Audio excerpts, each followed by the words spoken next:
Batman came to blows with some of the most noteworthy rogues in supervillain history, featuring iconic adversaries to the likes of the Joker, the Riddler, Two-Face, Penguin, not to mention Batman himself joining the dark side. Still, Gotham City harbors a plethora of formidable foes, including some lesser-known figures who often don't receive the recognition they deserve.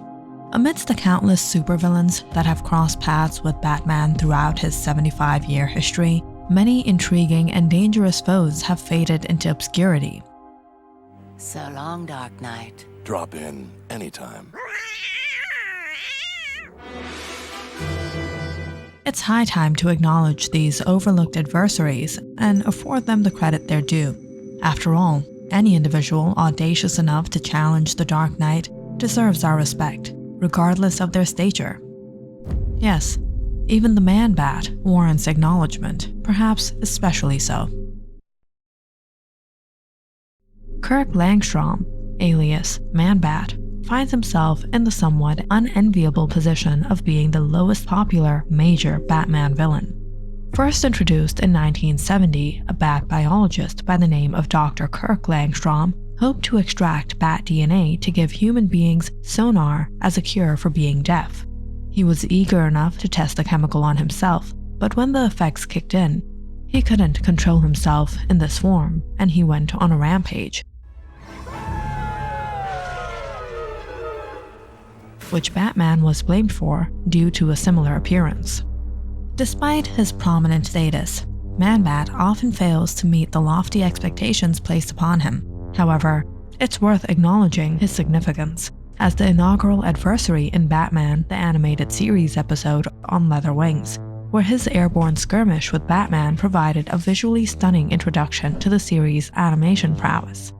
Moreover, this encounter established a recurring motive of Batman grappling with adversaries of animalistic nature, a theme that resonates throughout the series.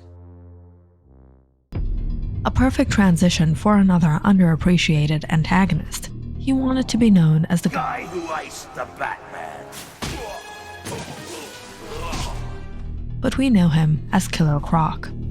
Waylon Jones was born with a genetic mutation that gave him reptilian skin. In his childhood, he was a carnival sideshow attraction in Miami, Florida. He eventually joined the Wrestling Federation under the name Killer Croc and worked his way up the ranks to become champion. In the annals of Batman's rogue galleries, Killer Croc's memorable moment boils down to one notable act, throwing a colossal rock at Batman.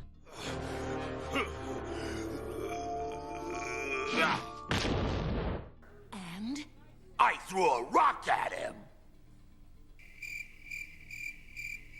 Though later that episode, we find that it was really Batman who was in disguise as Croc. Killer Croc got his live-action debut in 2016's Suicide Squad.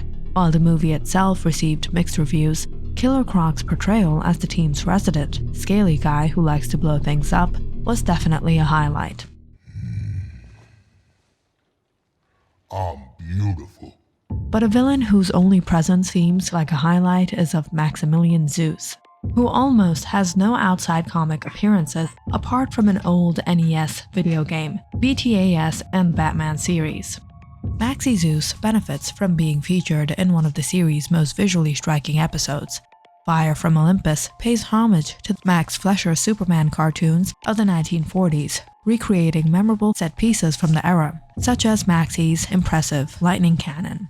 While not a standout villain per se, Maxie Zeus serves as the perfect complement to the episode's narrative, providing an ideal foil for the story's thematic elements. In the comics, one of his most iconic storylines involves him being a high-tech amusement park modeled after Mount Olympus, because apparently even gods need a place to unwind and ride roller coasters. But someone who doesn't take time to unwind would be the Clock King, exemplifies a refreshing take on the classic gimmick villain trope. Rather than merely fixating on clocks and timepieces, the series presents Temple Fugate as a man consumed by an obsession with punctuality. His quest for vengeance against those who made him late elevates Clock King to a formidable adversary, showcasing the extremes one must embrace to thrive in Gotham City.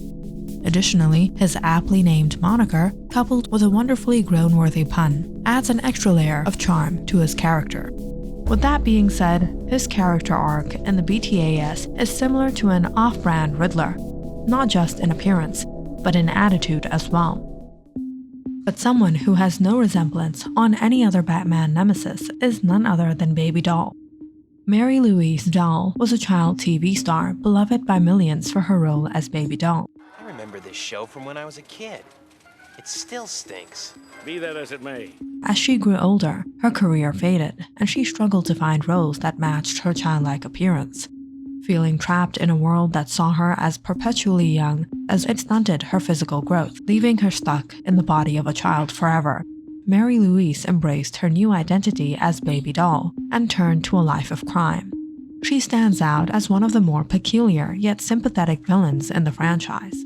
In the BTAS, despite the odd premise, her poignant reaction to the distorted reflections in the funhouse mirrors and the poignant interaction with Batman offers moments of unexpected depth and emotional resonance. But no foe of Batman was stranger than Doctor Strange himself. Not that one, this one. In the realm of comics, Hugo Strange epitomizes the archetype of the mad scientist, orchestrating schemes ranging from creating monstrous monster men to developing an unhealthy fixation on Batman. However, his sole appearance in BTAS, The Strange Secret of Bruce Wayne, diverges from the traditional portrayal, focusing instead on his blackmailing of Gotham's elite by exploiting their dreams recorded on VHS tapes. Even though he succeeded in that, he met his demise at the hands of his compadre. Another foe with a similar fate was that of Professor Milos. Tasked with embodying the archetypal mad scientist in BTAS, Milo's portrayal falls somewhat short of his comic book origins. Despite his recurrent appearances in bizarre scientific plots in Justice League Unlimited, he contributes to Project Cadmus, the program dedicated to counter metahumans in the world. However, as the story unfolds, it becomes clear that Milo's involvement with Cadmus and his actions have put him in a precarious position. Trying to up his employers, he steals into the chamber where Doomsday is being held prisoner, who is a test subject of the program, brainwashed into thinking Superman was tormenting him. It was they who tormented Doomsday, not Superman, and it is they who he should take revenge on. Doomsday appears to accept this and agrees to solve both their problems if Milo releases him. Milo does, and Doomsday solves Milo's problems by killing him. Your problem solved. While most of Batman's foes have some sort of conclusive story arc, Red Claw is one villain who does not.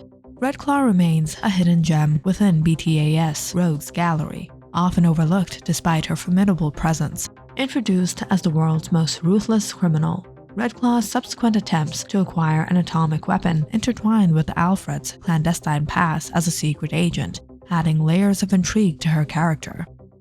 Despite her compelling attributes, Red Claw's absence from the comics remains a perplexing oversight. But someone who should not be absent from being underrated is none other than the Phantasm. Her major appearance is from the Batman Mask of the Phantasm, where she plays a similar role to that of Batman. Alias Andrea Beaumont, she and Bruce Wayne meet and fall in love in Gotham City. Bruce considers giving up his Batman persona for Andrea, proposing marriage to her.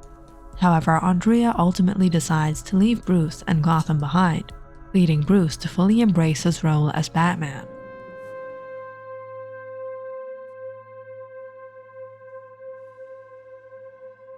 Later, as the Phantasm, Andrea crosses paths with Batman while seeking vengeance on the mobsters responsible for her father's death. Despite their past love, Andrea becomes a formidable adversary to Batman due to her relentless pursuit of vengeance. What will vengeance solve? If anyone knows the answer to that, Bruce, it's you. The enemies that Batman faces are surely numerous, to say the least. We might even have to speculate that it was Batman's own actions that resulted in those characters becoming evil. Well, we don't have to speculate anything because the episode Trial from BTAS asks that exact same question. Did Batman create all his villains, thus making him the kingpin of all villains? In the episode, we see District Attorney Janet Von Dorn, who is not shy of letting Gotham know that Batman is the root cause of all the trouble the city faces. It sounds like you want to put Batman on trial. Believe me, I'd like nothing better. On the face of it, it's indeed a case, considering that since Batman is not authority himself, the criminals get a lower sentence than they deserve. Still, even you have to admit, Batman's come through now and then. But look at the lunatic fringe he's created. The Joker, Two-Face, Poison Ivy, and the rest. Batman's responsible for every one of them. But in a twist, when Janet is captured in Arkham Asylum and forced to be Batman's lawyer, she realizes why her vendetta against Batman is misplaced. I used to believe Batman was responsible for you people. But now I see nearly everyone here would have ended up exactly the same, Batman or not. Oh, the gimmicks might be different, but you'd all be out there in some form or another bringing misery to Gotham. The truth is, you created him. Batman may not be a villain after all. The rogues that he faces are surely not his own creation. What do you think? Was Janet right when she changed her mind?